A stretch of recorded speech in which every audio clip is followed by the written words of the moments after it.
sekurang-kurangnya Tuan Speaker Dewan ini dimaklumkan bahawa peruntukan daripada kerajaan dulu memang tinggi untuk tahfiz dan juga sekolah agama.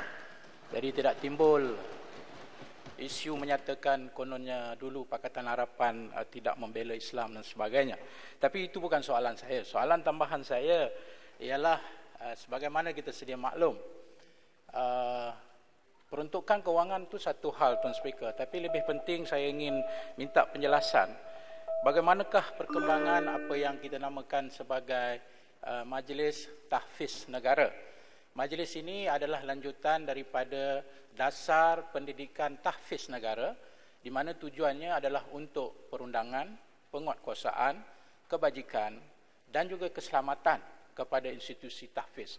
Malah semasa kita diberi amanah untuk menjaganya, kita bekerjasama dengan Kementerian Kebajikan, Keluarga dan Sosial untuk memastikan isu tahfiz yang sentiasa menjadi bahan fitnah dan menjadi isu di dalam masyarakat ditangani dalam bentuk satu majlis tahfiz negara yang kalaulah dilihat dari sudut timeline dia, sepatutnya pada Mac 2020 kami telah pun melancarkan majlis tahfiz negara itu. Mohon apakah perkembangan terkini majlis tahfiz negara. Sekian, terima kasih Tuan Speaker. Terima kasih Yang Berhormat. Silakan Yang Berhormat Timbalan Menteri. Terima kasih kepada Kekanda Parit Bunta. Untuk makluman Dewan Yang Mulia ini, bahawa peningkatan peruntukan kepada semua institusi yang disebutkan tadi, pondok, tahfiz dan juga sekolah agama, itu peningkatan secara biasa dari tahun ke tahun. Apapun saya juga nak tegaskan kepada Dewan Yang Mulia ini, inisiatif pemberian kepada pondok-pondok dan juga sekolah tahfiz ini sebenarnya dimula di zaman tahun 2015 lagi, di zaman kerajaan Barisan Nasional pada waktu itu. Jadi tidak timbul soal ini adalah merupakan perkara yang dimulakan oleh kerajaan Pakatan Harapan. Berkaitan dengan soalan daripada Yang Berhormat, berkaitan dengan Majlis Tahfiz Negara yang telah pun diluluskan penubuhannya pada September 2019, sedang giat membangunkan standard dan prosedur SOP bagi menggerakkan fungsi MTN, iaitu terma rujukan MTN, standard dan SOP pengiktirafan Hufaz, standard dan SOP penarafan institusi tahfiz peringkat rendah dan tinggi. Dalam arti kata lain, menerusi MTN kerajaan bukan sahaja dapat menjamin tahap keselamatan institusi tahfiz, tetapi juga menaik taraf aspek pensijilan penarafan institusi tahfiz, dan pihak kerajaan akan terus komited untuk memperkasakan institusi tahfiz ini dan membentuk Hufaz sebagai pelapis generasi masa depan negara.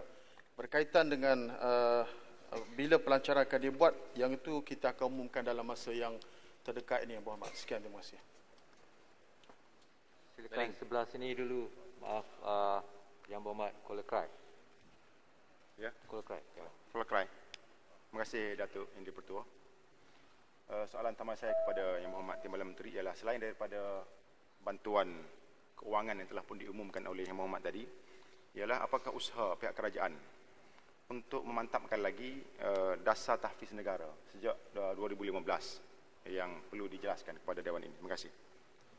Terima kasih. Silakan Yang Berhormat. Terima kasih Datuk Seri Speaker. Terima kasih Yang Berhormat Kuala Krai. Berkaitan dengan pemantapan dasar tahfiz negara yang diperkenalkan oleh kerajaan sejak tahun 2017 lagi, zaman kerajaan Barisan Nasional, masih diteruskan sehingga kini. Pelaksananya dilaporkan dalam mesyuarat kebangsaan hal ehwal Islam dan persidangan lembaga penasihat penyelarasan pelajaran dan pendidikan agama LEPAI dari masa ke semasa. Dan dasar tahfiz negara digerakkan melalui 5 teras utama, iaitu memantapkan undang-undang dan penguatkuasaan, mewujudkan model institusi tahfiz, dan yang ketiga mewujudkan kurikulum pendidikan tahfiz yang sesuai dengan pendidikan arus perdana, memperkasakan tadbir urus tahfiz dan mewujudkan sistem pengiktirafan dan pensijilan bagi institusi tahfiz. Perkembangan terkini dasar tahfiz negara antaranya ialah JAKIM bersama-sama dengan bahagian gubalan Jabatan Peguam Negara dalam proses pemurnian draft kaedah sekolah agama Islam wilayah persekutuan, dan kaedah ini akan dijadikan model kepada semua negeri-negeri insya-Allah. Sekian, terima kasih. Datuk Speaker, baling ni Yang banyak Berhormat, sekolah pondok. Maaf, Yang tolong. Berhormat Matang Pau. Terima kasih Speaker, terima kasih Yang Berhormat Perdana Menteri di atas jawapan.